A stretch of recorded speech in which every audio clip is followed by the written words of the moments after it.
Shalom to every one my dear friends. நீங்க சந்தோஷமா இருப்பீங்க, நான் கர்த்தருக்குள்ள விசுவாசிக்கின்றேன். நம்முடைய நாளை கர்த்தருடைய சமூகத்திலிருந்து துவங்குகிறோம்.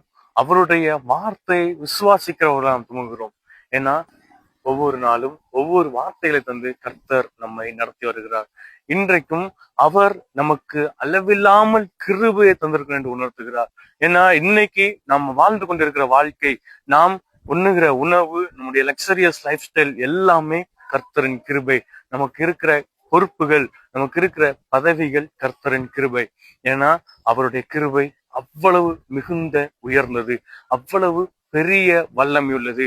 அவருடைய கிருபைக்கு அவருடைய ஊழியக்காரர் சொல்லுகிறார், அவருடைய கிருபை எவ்வளவு மகத்துவமானது என்பதை அவருடைய ஊழியக்காரர் மூலமா அவர் உணர்த்துகிறார். என்னன்னா, ஜீவனை பார்க்கலும் கர்த்தருடைய கிருபை மேலானது என்று.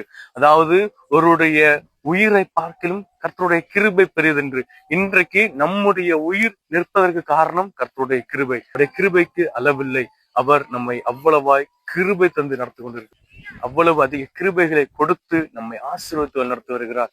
எனவே அவர் கொடுத்த கிருபையினுடைய மகத்துவங்களை உணர்ந்தவர்களாய், நமக்கு அதிகமாய் கிருபையை பொழிய போகிறார் என்பதை உணர்ந்தவர்களாய் மகிழ்ச்சியோடு இந்த நாளை துவக்கம். தேவன் தாம் நம்மை ஆசீர்வதிப்பார். God bless you all.